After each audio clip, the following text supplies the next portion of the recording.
Hi hello welcome you all to Bharadwaj academy YouTube channel. ನಿಮ್ಮೆಲ್ಲರಿಗೂ Bharadwaj academy YouTube ಚಾನಲ್ಗೆ ಸ್ವಾಗತ. In this class I am going to teach the first lesson of geography, India position and extent. ಭೂಗೋಳಶಾಸ್ತ್ರದ ಮೊದಲನೇ ಒಂದು ಲೆಸನನ್ನು ನಾನಿವತ್ತು ನಿಮಗೆ teach ಮಾಡ್ತಾ ಇದ್ದೀನಿ. ಸೊ ಇದರಲ್ಲಿ ಬಹಳ ಚಿಕ್ಕ ಲೆಸನ್, ಆದರೆ ಸಾಕಷ್ಟು ವಿಶಾಲವಾಗಿರ್ತಕ್ಕಂಥ ಮಾಹಿತಿಯನ್ನು ನಮ್ಮ ದೇಶ ಭಾರತದ ಬಗ್ಗೆ ಇದರಲ್ಲಿ ನಾವು ನೋಡ್ತಾ ಹೋಗ್ತೀವಿ. ಇಲ್ಲಿ ಏನೇನನ್ನು ನಾವು ಲರ್ನ್ ಮಾಡ್ತೀವಿ ಅಂತ ನೋಡೋದಾದರೆ, location of India in Asia and the world, ಪ್ರಪಂಚ ಮತ್ತು ಏಷ್ಯಾ ಖಂಡದಲ್ಲಿ ಭಾರತವನ್ನು ನಾವು ಹೇಗೆ ಎಲ್ಲಿ ಗುರುತಿಸಬಹುದು. Extent and Frontières of India, so ವಿಸ್ತೀರ್ಣ ಮತ್ತು ನಮ್ಮ ದೇಶದ ಗಡಿಗಳನ್ನು ನಾವು ನೋಡ್ಬೋದು. ನೈಬರಿಂಗ್ ಕಂಟ್ರೀಸ್ನ ಸಹ ನಾವು ಇಲ್ಲಿ ನೋಡೋದಕ್ಕೆ ಸಾಧ್ಯ ಇದೆ. ನೀವಿನ್ನೂ ನನ್ನ ಚಾನಲ್ಗೆ ಸಬ್ಸ್ಕ್ರೈಬ್ ಆಗಿಲ್ಲ ಅಂದರೆ ದಯವಿಟ್ಟು ಸಬ್ಸ್ಕ್ರೈಬ್ ಮಾಡ್ಕೊಳ್ಳಿ. ಮುಂದೆ ಬರೋ ಎಲ್ಲ ವಿಡಿಯೋಗಳನ್ನು ಪಡೆಯೋದಕ್ಕೆ ಬೆಲ್ ಐಕಾನನ್ನು ಒತ್ತಿ ಅಂತ ಹೇಳ್ತಾ ಬನ್ನಿ ವಿಡಿಯೋವನ್ನು ಶುರು ಮಾಡೋಣ. ಸೊ ಫಸ್ಟು ಲೊಕೇಶನ್, ಸೊ ಎಲ್ಲಿದೆ ಸ್ಥಾನ ಅಂತ ನೋಡೋದಾದರೆ, geographically India is located within both northern hemisphere and eastern hemisphere. So ಭೌಗೋಳಿಕವಾಗಿ ನಮ್ಮ ದೇಶದ ಸ್ಥಾನಮಾನವನ್ನು ನಾವು ಗುರುತಿಸೋದಾದರೆ, ವಿ ನೋ ದಟ್ ನಮಗೆ 2 ಹೆಮಿಸ್ಫಿಯರ್ ಬರುತ್ತೆ. ನಾಲ್ಕು ಹೆಮಿಸ್ಫಿಯರ್ ಬರುತ್ತೆ ನಮಗೆ. ಸೊ ಈಕ್ವೆಟಾರ್ ಲೈನ್ ಏನಿದೆ ಅಲ್ಲಿಂದ ಮೇಲಿರ್ತಕ್ಕಂಥದ್ದನ್ನು ನಾವು we call it as A northern hemisphere. ಮತ್ತು ನೆಕ್ಸ್ಟ್ ಅದಕ್ಕೆ ಬಿಲೋ ದಟ್ ಪಾರ್ಟ್, ಸೊ ಕೆಳಗಡೆ ಇರ್ತಕ್ಕಂಥ ಪಾರ್ಟ್ಗೆ ನಾವು ಸದರ್ನ್ ಹೆಮಿಸ್ಫಿಯರ್ ಅಂತ ನಾವು ಕರಿತೀವಿ. ಸೊ ಮತ್ತು ಈ ಕಡೆ ರೈಟ್ ಸೈಡ್ಗೆ ಬಂದರೆ ನಮಗೆ ಈಸ್ಟರ್ನ್, ಮತ್ತು ಲೆಫ್ಟ್ ಸೈಡ್ಗೆ ಬಂದರೆ ವೆಸ್ಟರ್ನ್ ಹೆಮಿಸ್ಫಿಯರ್ ಅಂತ ನಾವು ಅದಕ್ಕೆ ಕರಿತೀವಿ. ಇದ್ರ ಬಗ್ಗೆ ನಿಮಗೆ ಸಾಕಷ್ಟು ಮಾಹಿತಿ ಈಗಾಗಲೇ ಇರುತ್ತೆ ಲೋಯರ್ ಕ್ಲಾಸಸ್ನಲ್ಲಿ. ಸೊ ಹಾಗಾದರೆ ನಮ್ಮ ದೇಶ Bharat northern hemisphere and eastern hemisphere, so ಇವುಗಳ ಮಧ್ಯೆ ಇದೆ ಅನ್ನೋದು ನಮಗೆ ಸ್ಪಷ್ಟ ಆಗ್ತಾ ಹೋಗುತ್ತೆ. It is a peninsula situated in South Asia. So Bharat ಅಂತಕ್ಕಂಥದ್ದು, ಸೊ ನಮಗೆ ಗೊತ್ತು, it is a peninsula. So land which is covered with 3 sides of water and 1 side land. 3 ಕಡೆ ನೀರಿರುತ್ತೆ, ಒಂದು ಕಡೆ ಭೂಮಿ ಇರುತ್ತೆ. ಇದಕ್ಕೆ ನಾವು ಪೆನನ್ಸುಲಾ ಅಂತ ಕರಿತೀವಿ. It is in the southern direction of the Asian continent. So Asia ಖಂಡದ ದಕ್ಷಿಣ ಭಾಗದಲ್ಲಿ ಇದರ ಒಂದು ಸ್ಥಾನಮಾನವನ್ನು, ಲೊಕೇಶನನ್ನು ನಾವು ನೋಡ್ತೀವಿ. The main land of India extends from 8 degree 4 minutes to 37 degree 6 minutes north latitude, and from 68 degree 7 minutes to 97 degree 25 minutes east longitude.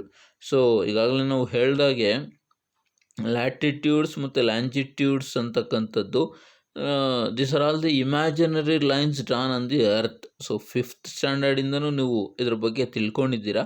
ಅಂದರೆ horizontal lines on the earth can be called as the latitude and vertical lines are called as the longitude. So ಉದ್ದ ಇರ್ತಕ್ಕಂಥದ್ದನ್ನು ನಾವು longitude, ಮತ್ತು ಅಡ್ಡಡ್ಡ ಇರ್ತಕ್ಕಂಥದ್ದನ್ನು latitude ಅಂತ ನಾವು ಕರಿತೀವಿ. So ಹಾಗಾದರೆ ಇಂಡಿಯಾದ ಲ್ಯಾಟಿಟ್ಯೂಡಿನಲ್ ಮತ್ತು ಲ್ಯಾಂಜಿಟ್ಯೂಡಿನಲ್ ಎಕ್ಸ್ಟೆಂಟ್ನ ನಾವು ನೋಡೋದಾದರೆ, ಸೊ ಇಷ್ಟಿದೆ ನಮಗೆ. ಸೊ ಇದನ್ನು ನಾವು ಬಹಳ ಈಸಿಯಾಗಿ ಮಾರ್ಕ್ ಮಾಡ್ಕೊಳ್ಳೋದಕ್ಕೆ ಸಾಧ್ಯ ಆಗುತ್ತೆ. The Andaman and Nicobar Islands extend further southwards and add to its India's latitudinal extent. ಅಂದರೆ ಮೈನ್ಲ್ಯಾಂಡನ್ನ ನಾವು ಇಷ್ಟು ನೋಡ್ತೀವಿ. ಇನ್ನೊಂದು ಸ್ವಲ್ಪ ನಾವು ಕೆಳಗಡೆ ಹೋದರೆ we can observe island groups of Andaman and Nicobar. ಇದು ಇಂಡಿಯನ್ ಲ್ಯಾಟಿಟ್ಯೂಡನಲ್ ಎಕ್ಸ್ಟೆಂಟ್ನ ಇನ್ನೊಂದಷ್ಟು ಹೆಚ್ಚಿಗೆ ಮಾಡಿರೋದನ್ನು ನಾವು ಗಮನಿಸ್ತಾ ಹೋಗ್ತೀವಿ. The Indira point, the southernmost point is located in the Nicobar island. So ಸುಮಾರು ಸಲ ಇದ್ರ ಬಗ್ಗೆ ಪ್ರಶ್ನೆಯನ್ನು ಕೇಳ್ತಾರೆ ಎಕ್ಸಾಮಿನೇಷನಲ್ಲಿ. The southernmost tip of India ಅಂತ ಬಂದರೆ it is called as the Indira point. It is located in the Nicobar island. Andaman ಮತ್ತು ನಿಕೋಬಾರ್ ಐಲ್ಯಾಂಡ್ಸ್ ಅಂತಕ್ಕಂಥದ್ದು 2 ಬೇರೆ ಬೇರೆ ಐಲ್ಯಾಂಡ್ ಗ್ರೂಪ್ಸು. ಅದರಲ್ಲಿ ನಿಕೋಬಾರ್ ಐಲ್ಯಾಂಡ್ನಲ್ಲಿ 6 degree 45 minutes ನಾರ್ತ್ ಲ್ಯಾಟಿಟ್ಯೂಡ್ನಲ್ಲಿ ನಾವು ಇದನ್ನು southern most point of India Indira ಪಾಯಿಂಟ್ನ ನೋಡ್ತೀವಿ. ಹಾಗೆಯೇ the northern tip of India is Indira call in Jammu and Kashmir. So northern border ಅಂತ ಬಂದರೆ, ಅಂದರೆ ಬಾರ್ಡ್ರ್ ಅಲ್ಲ, ಸೊ ಭಾರತದ ಕೊನೆಯ ತುದಿ ಅಂತ ಬಂದರೆ, ನಾರ್ದರ್ನ್ ಟಿಪ್ ಆಫ್ ಇಂಡಿಯಾ ಅಂತ ಬಂದರೆ ಇಂದಿರಾ ಕಾಲ್ ಇನ್ ಜಮ್ಮು ಆ್ಯಂಡ್ ಕಾಶ್ಮೀರ್. ಸೊ ಈ ಸ್ಟೇಟ್ಗಳಲ್ಲಿ ಇದಕ್ಕೆ ಸಂಬಂಧಪಟ್ಟಿರ್ತಕ್ಕಂಥ ಪ್ಲೇಸ್ನ ನಾವು ಇಂದಿರಾ ಕಾಲ್ ಅಂತ ಗುರುತಿಸ್ತಾ ಹೋಗ್ತೀವಿ. ಸೊ ಬಹಳ ಇಂಪಾರ್ಟೆಂಟು ಇದು. ಎಕ್ಸಾಮಿನೇಷನ್ ಪಾಯಿಂಟ್ ಆಫ್ ವ್ಯೂಯಿಂದ ಸುಮಾರು ಸಲ ಈ ಬಗ್ಗೆ ಕ್ವಶನ್ನ ಕೇಳಿರೋದು ಉಂಟು. Next location of India in Asia and the world. ಇದನ್ನು ನಾವು ನೋಡ್ಬೋದು ಈ ಮ್ಯಾಪ್ನಲ್ಲಿ ನಾವು ನೋಡಿದ್ರೆ. ಸೊ ನೋಡಿ, ನಾರ್ದರ್ನ್ ಹೆಮಿಸ್ಫಿಯರ್, ಅಲ್ಲಿ ಮಧ್ಯ ಈಕ್ವೆಟಾರ್ ಲೈನ್ ಇದೆ. ಸೊ ಮೇಲೆ ಹೋದರೆ ನಮಗೆ ನಾರ್ದರ್ನ್ ಹೆಮಿಸ್ಫಿಯರ್, ಕೆಳಗಡೆ ಬಂದರೆ ಸದರ್ನ್ ಹೆಮಿಸ್ಫಿಯರ್, ಮತ್ತು ರೈಟ್ಗೆ ಈಸ್ಟ್ ಮತ್ತು ಲೆಫ್ಟ್ಗೆ ವೆಸ್ಟ್ ಬರುತ್ತೆ. ಇಷ್ಟು ನಮ್ಮ location. The tropic of cancer 23.5 degree north passes through the middle of the country, and 82 degree east longitude is the central meridian of India. So ಪ್ರತಿಯೊಂದು ದೇಶಕ್ಕೂ ಅದರದ್ದೇ ಆಗಿರತಕ್ಕಂಥ ಒಂದು ಸೆಂಟ್ರಲ್ ಮೆರಿಡಿಯನ್ ಇರುತ್ತೆ. ಇದ್ರ ಮೇಲೆ ನಾವು ಏನು ಮಾಡ್ತೀವಿ, ಸೊ ಒಂದು ಲೋಕಲ್ ಟೈಮ್ನ ಫಿಕ್ಸ್ ಮಾಡ್ಕೊತಾ ಹೋಗ್ತೀವಿ. ಸೊ ಇಲ್ಲಿ ನಾವು 23.5 degree ನಾರ್ತ್ ಯಾವುದು ಟ್ರಾಪಿಕ್ ಆಫ್ ಕ್ಯಾನ್ಸರ್, ಸೊ ಇದು ಸೊ ನಮ್ಮ ದೇಶದಲ್ಲಿ ಹಾದು ಹೋಗಿರೋದನ್ನು ನೋಡ್ಬೋದು. ಹಾಗೆಯೇ 82.5 degree ಈಸ್ಟ್ ಲಾಂಜಿಟ್ಯೂಡ್, ಸೊ ಇದು ನಮ್ಮ ದೇಶದ ಸೆಂಟ್ರಲ್ ಮೆರಿಡಿಯನ್ ಆಗಿ ವರ್ಕ್ ಮಾಡುತ್ತೆ. The Indian standard time is based on this longitude, ಅಂದರೆ 82.5 degree ಈಸ್ಟ್ ಲಾಂಜಿಟ್ಯೂಡ್ ಅಲಹಾಬಾದ್ನಲ್ಲಿ ಇದನ್ನು ಮಾರ್ಕ್ ಮಾಡಿದ್ದಾರೆ. ಸೊ ಇದರ ಮೇಲೆ ನಾವು ಇಂಡಿಯನ್ ಸ್ಟ್ಯಾಂಡರ್ಡ್ ಟೈಮ್ನ ಸೊ ಫಿಕ್ಸ್ ಮಾಡ್ತೀವಿ. ಈಗ ಬೇರೆ ದೇಶಗಳಿಗೆ ಹೋದಾಗ ಸಾಕಷ್ಟು ನಮಗೆ ಟೈಮ್ಗೆ ಸಂಬಂಧಪಟ್ಟಂತೆ ಒಂದಷ್ಟು ಸಮಸ್ಯೆಗಳು ಬರುತ್ತೆ. ಇದನ್ನು ನಿವಾರಣೆ ಮಾಡಲಿಕ್ಕೆ ಪ್ರತಿಯೊಂದು ದೇಶದಲ್ಲೂ ಈ ರೀತಿ ಒಂದು ಲೋಕಲ್ ಟೈಮ್ನ ಇಟ್ಕೊಂಡಿರೋದನ್ನು ನಾವು ನೋಡ್ಬೋದು. ಸೊ ದೆನ್ ಎಕ್ಸ್ಟೆಂಟ್ ಅಂದರೆ ವಿಸ್ತೀರ್ಣ. ಸೊ ವಿಸ್ತೀರ್ಣದ ಬಗ್ಗೆ ಏನಿದೆ ಹಾಗಾದರೆ ಮಾಹಿತಿ ಅಂತ ನೋಡೋದಾದರೆ, okay, India is the 7th largest country in the world. So ಪ್ರಪಂಚದಲ್ಲಿ ಇರತಕ್ಕಂಥ ಕಂಟ್ರೀಸ್ನಲ್ಲಿ ನಮ್ಮ ದೇಶ ಭಾರತ 7th largest, 7ನೇ ಅತಿ ದೊಡ್ಡ ರಾಷ್ಟ್ರ ಅಂತ ನಾವು ಕರಿತೀವಿ.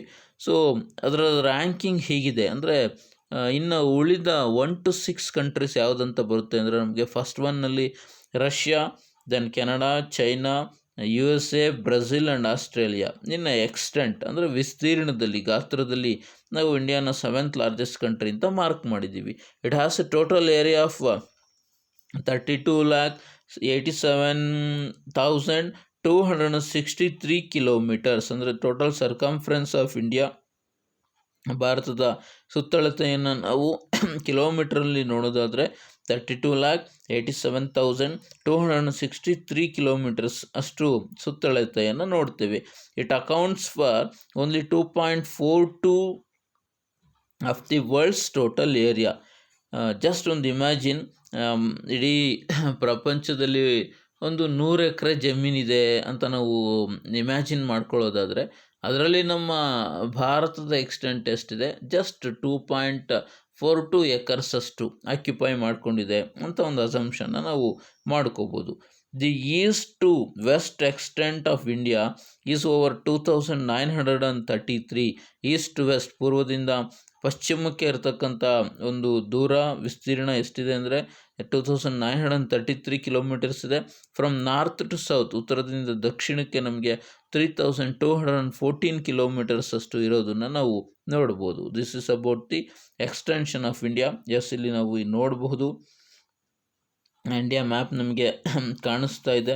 ಸೊ ಇಂದಿರಾ ಕಾಲ್ ಇಲ್ಲಿ ಟಾಪ್ನಲ್ಲಿ ನಮಗೆ ಕಾಣಿಸ್ತಾ ಇದೆ, the northern most tip of India. ಮತ್ತು ಸೊ ಹಾಗೆಯೇ ನಮಗೆ ಇಲ್ಲಿ ಇಂದಿರಾ ಪಾಯಿಂಟ್, ಅಂಡಮಾನ್ ಮತ್ತು ನಿಕೋಬಾರ್ ಐಲ್ಯಾಂಡ್ಸ್ ಗ್ರೂಪ್ನಲ್ಲಿ ನಮಗೆ ನಿಕೋಬಾರ್ ಐಲ್ಯಾಂಡ್ ಗ್ರೂಪ್ಸ್ನ ನಾವು ನೋಡ್ತೀವಿ. 82.5 degree, so 30 degree east longitude, it is the prime meridian of India. ಇಷ್ಟನ್ನೆಲ್ಲ ನೋಡಿ. ಮತ್ತು tropic of cancer which passes in the middle of our country, ಇದನ್ನೆಲ್ಲ ನಾವು ಮ್ಯಾಪ್ನಲ್ಲಿ ನೋಡೋದಕ್ಕೆ ಸಾಧ್ಯ ಆಗುತ್ತೆ. ಸುಮಾರು ಸಲ ಇದರ ಬಗ್ಗೆ ಎಕ್ಸಾಮಿನೇಷನಲ್ಲಿ ಸ್ಪೆಷಲಿ 82.5 ಈಸ್ಟ್ ಲಾಂಜಿಟ್ಯೂಡನ್ನು ಮಾರ್ಕ್ ಮಾಡೋದಕ್ಕೆ ಸುಮಾರು ಸಲ ನಿಮಗೆ ಕೇಳ್ತಾರೆ. ಹಾಗೆಯೇ ನಾರ್ದರ್ನ್ ಮತ್ತು ಸದರ್ನ್ ಟಿಪ್ಸ್ ಯಾವುದು ಅಂತಲೂ ಸುಮಾರು ಸಲ ಡಿಸ್ಕಷನ್ ಆಗುತ್ತೆ. Okay, frontiers. India has both land and water frontiers. ಅಂದರೆ ನಾವು ಭೂಗಡಿ ಮತ್ತು ಜಲಗಡಿ ಎರಡನ್ನೂ ನಾವು ಹಂಚ್ಕೊಂಡಿದ್ದೀವಿ ಬೇರೆ ದೇಶಗಳ ಜೊತೆ. The land frontiers of the country is about 15,200 kilometres. So ಅಂದರೆ ಭೂಗಡಿಯ ಉದ್ದ 15,200 ಕಿಲೋಮೀಟರ್ ಇರ್ತದೆ.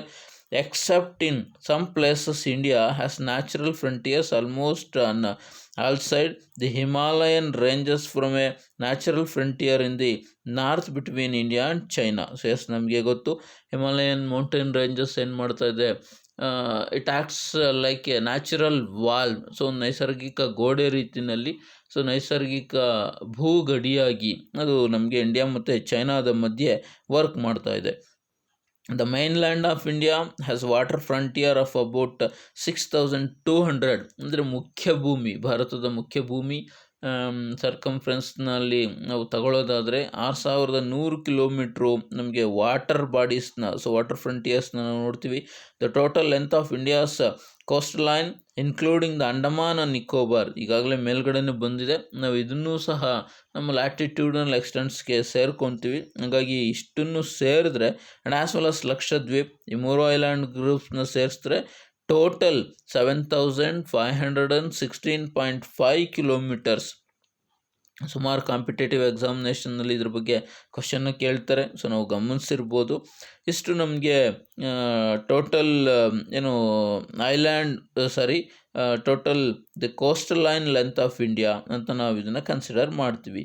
The Arabian sea in the west, so ಎಡಗಡೆಗೆ ನಾವು ಅರೇಬಿಯನ್ ಸಿ ನೋಡ್ತೀವಿ, ಮತ್ತು the Indian ocean in the south, so ದಕ್ಷಿಣಕ್ಕೆ ಕೆಳಗಡೆ ಇಂಡಿಯನ್ ಓಷನ್ನ ನಾವು ನೋಡ್ತೀವಿ. Bay of Bengal in the east, so eastern ಡೈರೆಕ್ಷನಲ್ಲಿ ಬೇ ಆಫ್ ಬೆಂಗಾಲ್, ಬಂಗಾಳ ಕೊಲ್ಲಿಯನ್ನು ನೋಡ್ತೀವಿ. Form the water frontiers, so ಇನ್ನು ಮಿಕ್ಕಿದ ಪಾರ್ಟ್ನ ನಾವು, ಅದಕ್ಕೆ ನಾವು ಇಂಡಿಯಾಕ್ಕೆ ನಾವು ಏನಂತ ಕರಿತೀವಿ, it is called as the peninsula. So ಅದಕ್ಕೆ ಒಂದು ಪರ್ಯಾಯ ದ್ವೀಪ ಅಂತ ಹೆಸರಿನಿಂದ ಕರಿತೀವಿ. They are also natural frontiers, ಇದು ಅಷ್ಟೇ ನೈಸರ್ಗಿಕವಾಗಿರ್ತಕ್ಕಂಥ ಸೊ ಜಲಗಡಿಗಳು, ಇದನ್ನು ನಾವು ಈ ರೀತಿಯಲ್ಲಿ ಕರಿಬಹುದು. ಇನ್ನು neighbouring countries, India has 7 neighbouring countries.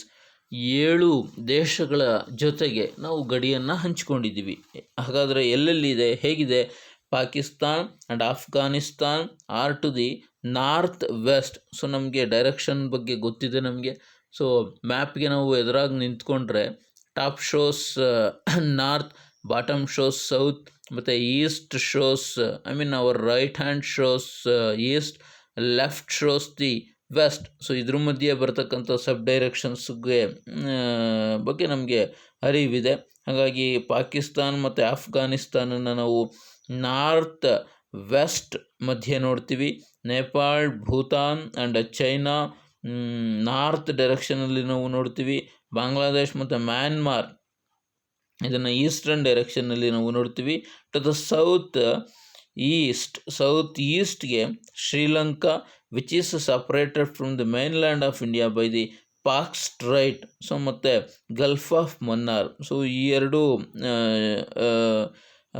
ಜಲಸಂಧಿ ನಮಗೆ ಪಾಕ್ ಸ್ಟ್ರೈಟ್ ಮತ್ತು ಗಲ್ಫ್ ಆಫ್ ಮನ್ನಾರ್ ಇದು ಸೊ ನಮಗೆ ಶ್ರೀಲಂಕಾದಿಂದ ಸೊ ಬೇರ್ಪಟ್ಟಿದೆ ಅಂತಕ್ಕಂಥದ್ದು ನಮಗೆ ಬೇಕಾಗಿರ್ತಕ್ಕಂಥ ಮಾಹಿತಿ. ಸೊ ಎಸ್, ಇಷ್ಟು ನಮ್ಮ ಭಾರತ ದೇಶದ ಎಕ್ಸ್ಟೆಂಟ್ ಮತ್ತು ಲೊಕೇಶನ್.